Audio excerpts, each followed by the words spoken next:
안녕하십니까. 365 부엉이 한의원 원장입니다. 오늘은 많은 분들이 정말 오래 고생하시는 질환 하나를 말씀드리겠습니다. 바로 기능성 소화불량입니다. 진료실에서 정말 많이 듣는 말이 있습니다. 원장님, 위내시경도 했는데 정상이라고 합니다. 약을 먹으면 조금 괜찮다가 또 반복됩니다. 조금만 먹어도 배가 꽉 찹니다. 명치가 답답하고 속이 항상 더부룩합니다. 가스가 차고 체한 느낌이 계속 있습니다. 이런 분들께서 병원을 여러 군데 다녀도 잘 낫지 않은 경우가 많습니다. 검사는 정상인데 몸은 계속 불편합니다. 그래서 환자분들의 입장에서는 답답함이 굉장히 커집니다.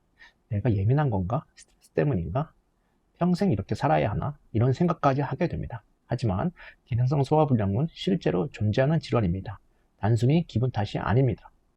실제로 위장 운동 기능, 신경 민감도, 자율신경계 균형에 문제가 생기면서 발생하는 질환입니다. 최근 연구에서는 뇌와 위장이 서로 영향을 주는 장뇌 죽 이상도 중요한 원인으로 보고 있습니다.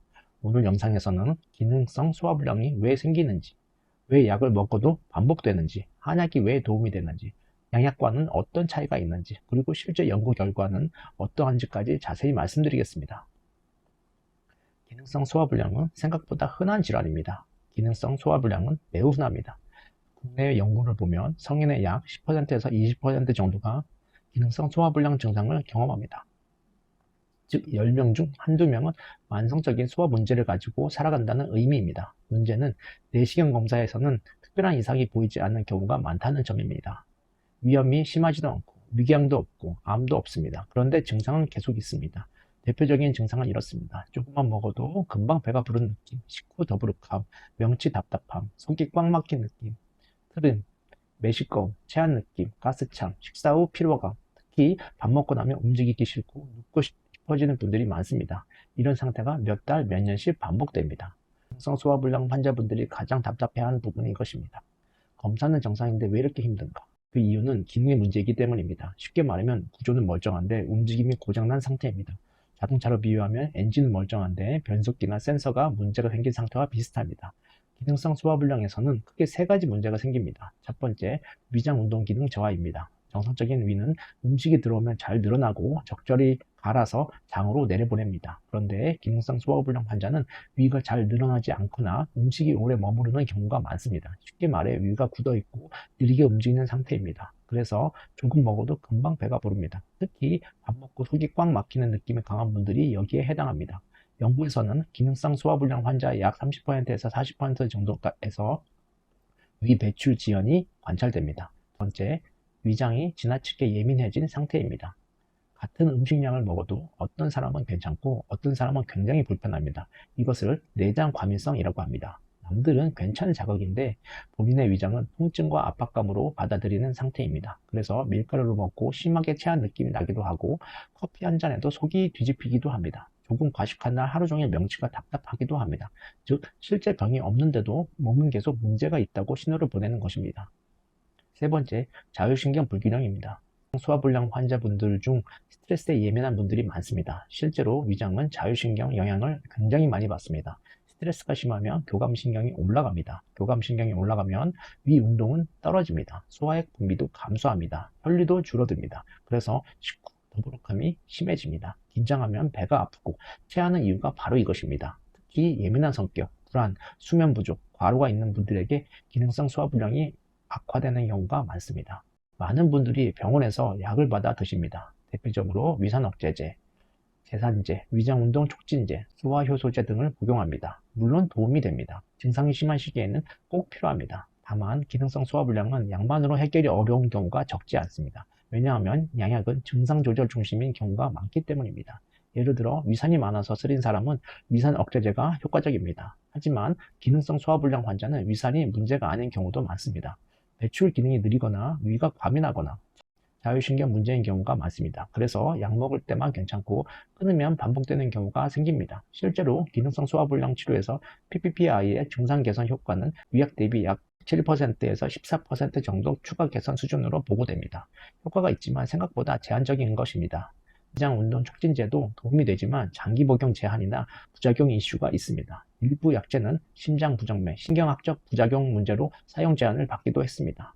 이제 많은 분들이 궁금해하시는 부분을 말씀드리겠습니다. 한약이 기능성 소화불량에 왜 필요한가? 기능성 소화불량은 단순히 위산이 많아서 생기는 질환이 아닙니다. 위장운동 기능 저하, 위장 민감도 증가, 자율신경 불균형, 스트레스 축 이상이 복합적으로 얽혀있는 질환입니다. 그래서 단순히 위산만 줄이는 접근으로는 한계가 생기는 경우가 있습니다. 한약의 장점은 한 가지 기전만 보는 것이 아니라 위장 전체 기능을 조절한다는 점입니다. 쉽게 말씀드리면 위가 움직이는 힘, 음식을 받아들이는 능력, 과민한 위장신경, 스트레스로 긴장된 자율신경, 이런 부분을 함께 조절하는 방향으로 접근하게 됩니다. 기능성 소화불량 환자분들을 보면 단순히 체한 것과는 조금 다릅니다. 조금만 먹어도 꽉 차고, 긴장하면 더 심해지고, 피곤하면 바로 체하고, 잠을 못 자면 소화가 망가지고, 손발이 차거나 몸이 예민한 경우도 많습니다. 이런 경우는 단순히 소화제가 해결하지 못하는 부분이 분명히 존재합니다. 소화불량에서는 위가 음식물을 내려보내는 힘이 떨어진 경우가 많습니다. 위장 운동이 느리면 음식이 오래 머무르게 됩니다. 그러면 더부룩함이 심해집니다. 트림이 많아집니다.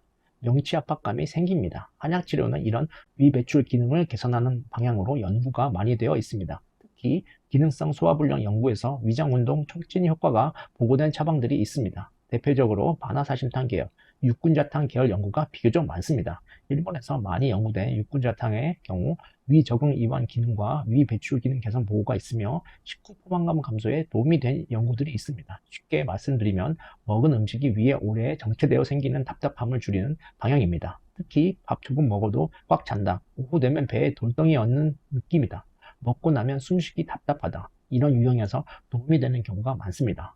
기능성 소화불량 환자분 중에는 검사는 정상인데도 굉장히 불편한 분들이 있습니다. 밀가루 먹으면 하루 종일 체합니다. 커피 마시면 속이 뒤집힙니다. 조금 과식하면 명치 통증이 생깁니다. 이런 분들은 내장 과민성 문제가 동반되는 경우가 많습니다. 쉽게 말하면 위장신경이 예민해진 상태입니다. 작은 자극도 크게 느끼는 것입니다.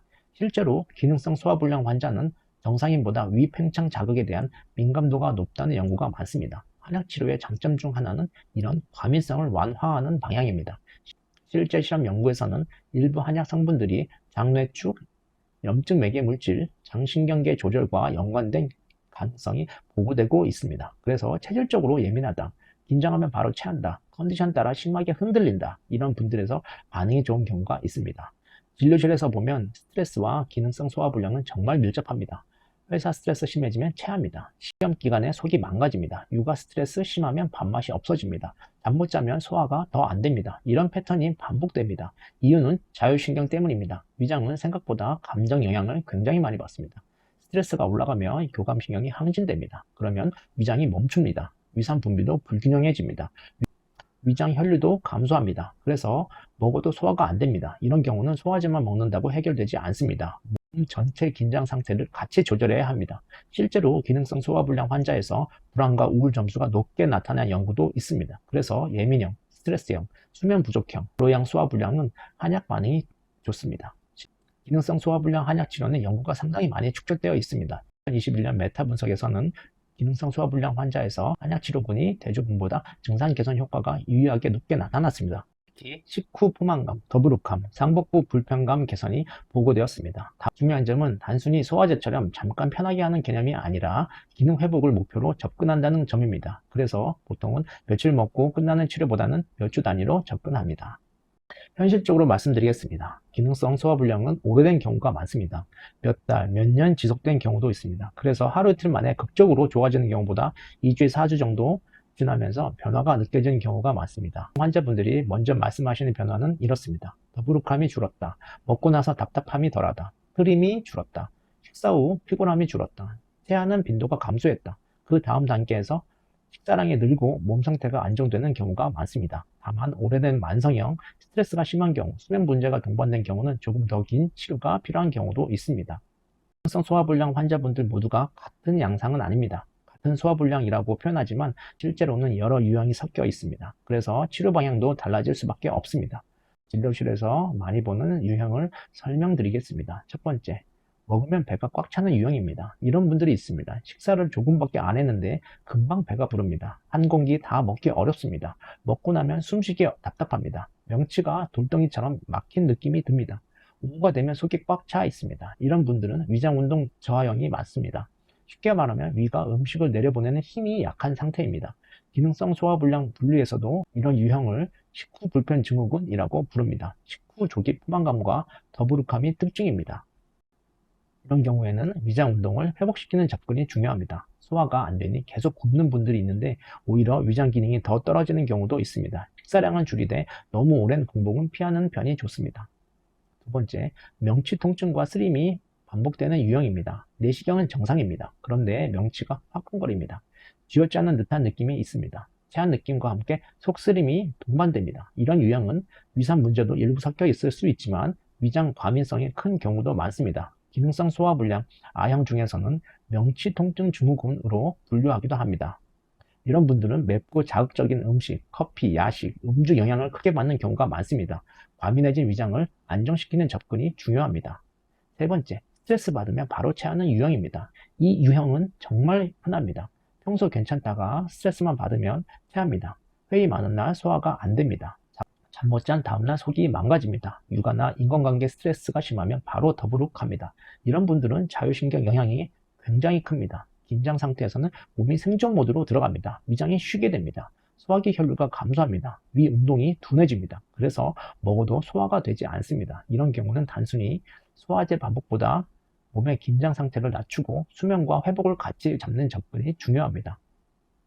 양약과 한약은 경쟁 관계가 아닙니다. 많은 분들이 이렇게 생각합니다. 양약이냐 한약이냐. 실제로는 경쟁 관계라기보다 역할이 다릅니다. 증상이 심한 급성기에는 양약 도움이 필요합니다. 속쓰림이 심한 경우 위산 억제제가 도움이 될 수 있습니다. 위가 너무 느린 경우 위장 운동 촉진제가 도움이 되기도 합니다. 다만 반복되는 만성 기능성 소화불량에서는 왜 자꾸 재발하는가를 같이 봐야 합니다. 위장 운동이 약한지, 스트레스 축이 문제인지, 예민형인지, 과식 후 악화형인지, 수면 문제와 연결되어 있는지, 냉증과 피로가 동반되는지 이런 부분을 같이 봐야 재발률을 줄이는 데 도움이 됩니다. 그래서 실제 진료에서는 양약 복용 중 한약 치료를 병행하는 경우도 적지 않습니다. 첫 번째는 급하게 먹는 습관입니다. 5분 만에 식사를 끝내는 분들이 있습니다. 씻는 횟수가 적으면 위 부담이 커집니다. 두 번째는 야식입니다. 밤늦게 먹으면 위 배출이 더 느려집니다. 자는 동안 음식에 오래 머물러 더부룩함이 심해집니다. 세 번째는 커피 과다 섭취입니다. 특히 빈속 커피는 예민형 환자에서 악화 요인이 됩니다. 네 번째는 과도한 밀가루, 기름진 음식, 과식입니다. 특히 튀김, 야식, 음주 후 악화되는 분들이 많습니다. 다섯 번째는 잠 부족입니다. 수면이 망가지면 자율신경도 무너집니다. 그러면 위장이 가장 먼저 영향을 받습니다. 기능성 소화불량은 생각보다 오래 갑니다. 그래서 포기하는 분들도 있습니다. 원래 위가 약한 체질인가 보다. 평생 소화제 먹어야 하나 보다. 이렇게 생각하는 분들이 많습니다. 하지만 실제로는 기능이 회복되면서 좋아지는 경우가 더 많습니다. 중요한 것은 원인을 정확히 보는 것입니다. 단순 위산 문제인지, 위장 운동 문제인지, 스트레스형인지, 과민성인지, 수면과 피로 문제가 동반되는지 이런 부분을 세밀하게 접근하면 변화가 생기는 경우가 많습니다. 특히 조금만 먹어도 꽉 차는 분, 늘 체한 느낌이 반복되는 분, 검사는 정상인데 계속 불편한 분, 스트레스 받으면 바로 소화가 망가지는 분, 양약 먹을 때만 잠깐 좋아지는 분들은 기능 회복 관점에서 치료를 다시 볼 필요가 있습니다. 365 부엉이 한의원에서는 단순히 소화 안 됩니다 라는 증상 하나만 보지 않습니다. 식후 증상 패턴, 수면 상태, 스트레스, 배변 상태, 식욕 변화, 피로도까지 함께 보면서 진료하고 있습니다. 오늘 내용이 도움이 되셨다면 구독과 좋아요 부탁드립니다. 감사합니다.